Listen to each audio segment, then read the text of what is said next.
ప్రార్థన చేసుకుందాం. పరిశుద్ధుడా, ప్రేమ కలిగిన తండ్రి, వందనాలు, స్తుతులు, స్తోత్రాలు చెల్లిస్తూ ఉన్నాను మా తండ్రి.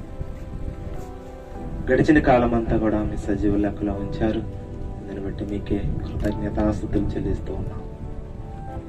అలాగే తండ్రి, మరి యొక్క పరిశుద్ధ ఆదివారం రోజు మరి మీ గురించి మరి మేము మాటలు ఆలోచింప చేయడానికి, మీ మాటల్లో ఉన్న మాధుర్యాన్ని, మీ వాక్యములో ఉన్న ప్రతి మాటను కూడా తండ్రి మేము ఆలోచించడానికి, గ్రహించడానికి, దాన్ని బట్టి మేము నడుచుకోవడానికి మాకు సహాయం చేయండి. ప్రతి విధమైన పని పాటల్లోనూ మాకు సహాయం చేస్తూ నడిపిస్తూ ఉన్నారు ఇప్పుడు వరకు కూడా.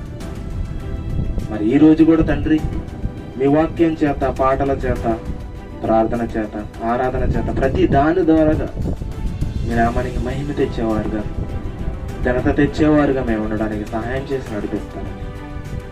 ప్రతి విషయంలోనూ మీకే మహిమ, ఘనత చెల్లేలాగా మేము ప్రవర్తించేవారుగా మేము ఉండడానికి సహాయం చేసి నడిపిస్తారని మా రక్షకుడైన యేసుక్రీస్తు పరిశుద్ధ నామమున ఈ ప్రార్థన విన్నపాన్ని సమర్పిస్తున్నాను మా తండ్రి. ఆమేన్. క్రీస్తు యొక్క శిలువ వ్యర్థము కాకుండానట్లు వాక్చాతుర్యము లేకుండా సువార్త ప్రకటించుటకే దేవుడు నన్ను పంపెను. యేసు నన్ను దర్శించెను. ఈ మాట మీరు చాలా జాగ్రత్తగా గుర్తుపెట్టుకోవాలి. ఇదిగో దేవుడు నన్ను ప్రత్యేకపరిచాడు. దేనికోసం అంటే సువార్త కోసం. ఇదిగో యేసుక్రీస్తు వారు నన్ను ప్రత్యేకంగా, ఆఖరిగా, చివరిగా నాకు కనపడి ఆయన నాకు అప్పగించింది ఏంటో తెలుసా? సువార్త చేయమని. పౌలు గారి మాటలు మీకు అర్థమవ్వాలి. ఇదిగో బాప్తిసం ఇవ్వడానికి నన్ను పిలవలేదులే, కానీ దేవుడు నన్ను ఎందుకు పిలుచుకున్నాడు, ఎందుకు రక్షించుకున్నాడు, ఎందుకు ప్రత్యేకపరుచుకున్నాడు, ఇదిగో నాకు ఒక్కడికి మాత్రమే యేసయ్య నిజంగా ఎందుకు దర్శించి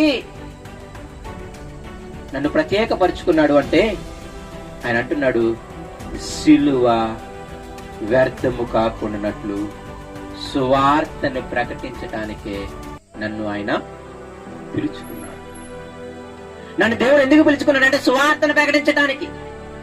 అయ్యా, ఇంతకీ సువార్త ఏంటి అంటే, ఇదిగో ఏంటి సువార్త? ఒక వ్యక్తికి యేసయ్య యొక్క శిలువ మరణాన్ని గురించి, యేసయ్య యొక్క పునరుద్ధానము గురించి, అంటే ఏంటి తెలుసా? యేసయ్య పుట్టుక నుండి యేసయ్య మరణం వరకు ఆయన జీవితం ఉందే, దీన్నంతటిని చెప్పటమే సువార్త.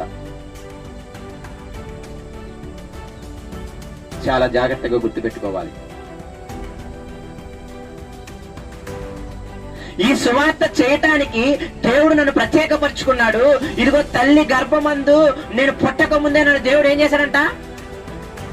ఎందుకు తెలుసా? ఆ మాట చదివితే ఆశ్చర్యపోతాడు. దేనికంట? అన్యజనులకు సువార్త చేయటానికి.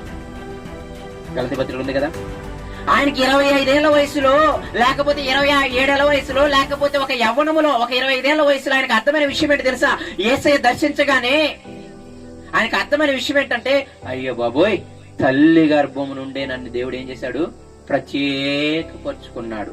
ఈ దోషకుణ్ణి, ఈ హింసకుణ్ణి, ఈ పాపాత్ముని, ప్రధాన పాపినైన నన్ను దేవుడు ఏం చేశాడు అంటే, తల్లి గర్భము నుండే నన్ను అన్యజనులకు సువార్త చేయటానికి ఏర్పరచుకున్నాడు. నేను మళ్ళీ చెబుతున్నాను, మన జననాల వెనక కూడా సువార్త దాగి ఉంది. మన యొక్క పుట్టుక వెనక కూడా సువార్త దాగి ఉంది. ఇది మీరు గ్రహించకపోతే క్రైస్తవ్యము వ్యర్థమైపోతుంది. క్రైస్తవ్యం నేను చెప్తున్నానే, ఈ సువార్త అనే విషయం మీద మాత్రమే బ్రతికి ఉంది.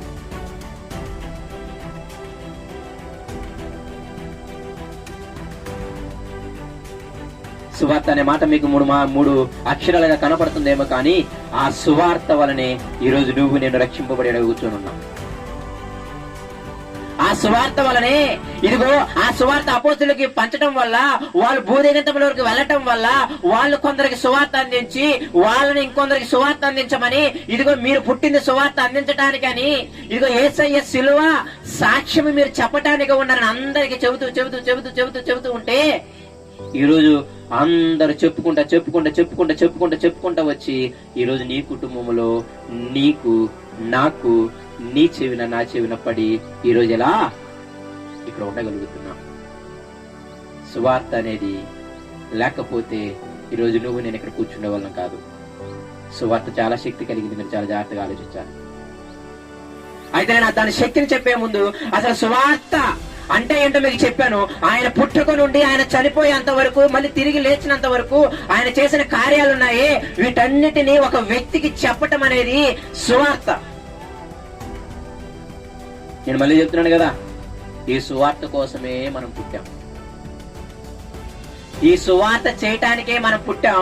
మళ్ళీ చెబుతున్నాను, ఈ దేశానికి ఈ ప్రపంచానికి మనందరం రుణస్తులం.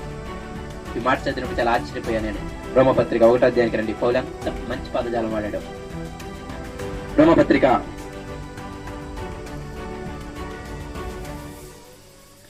1వ అధ్యాయం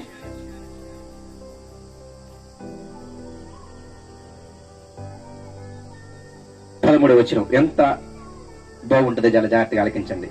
రోమపత్రిక 1వ అధ్యాయం 13వ వచనం, సహోదరులారా, నేను ఇతరులైన అన్యజనులలో ఫలము పొందినట్లు మీలో కూడా ఫలమేదైనను పొందవల్లని అనేక పర్యాయములు మీ యొద్దకు రానుద్దేశించితిని గాని ఇది వరకు ఆటంకపరచబడితిని. ఇది మీకు తెలియకుండా నాకు ఇష్టము లేదు. ఏమన్నాడు చూసారా? నేను ఆల్రెడీ ఇంతకు ముందే ఆ ఎఫెసు సంఘాన్ని, గలతీ సంఘాన్ని వీటన్నిటిని ఏర్పరిచేసి అన్యజనులు నేనేం పొందాను? ఫలము పొందాను. చాలా మందికి సువార్త చేసి నేనేం చేశాను? రక్షించాను. అలాగే ఈ యొక్క ఇదిగో మీ యొక్క రోము పట్టణానికి కూడా వచ్చి అక్కడ ఉన్న వారికి కూడా సువార్త చేసి నేనేం చేయాలనుకుంటున్నాను? మీ నుండి కూడా ఫలము పొందాలని ఆశపడుతున్నాను. మీకు అర్థమైందా పదం? ఇతరులైన అన్యజనుల్లో నేను ఫలం పొందాను అంటే అనేక మందికి నేను అన్యజనులకు ఏం చేశాను? సువార్త ప్రకటించి వాళ్ళందరినీ రక్షించాను, వాళ్ళందరినీ ఆహ్వానించాను. యేసుక్రీస్తు యొక్క మహిమ మీరు పొందాలమ్మా. ఆ పొందటానికి మీరేం చేశారు? మా సువార్త వలన మీరేం చేయబడ్డారు? పిలవబడ్డారని తెస్సలోనికీయులతో అంటాడు. ఇక్కడ చేయించి కావాలంటే మళ్ళీ ఆ తెస్సలోనికీ 2వ పత్రిక ఒకసారి చూడండి. ఇక్కడ చేయించండి, మళ్ళీ ఇక్కడికి వస్తాం. 2వ తెస్సలోనికీ పత్రిక 2వ అధ్యాయము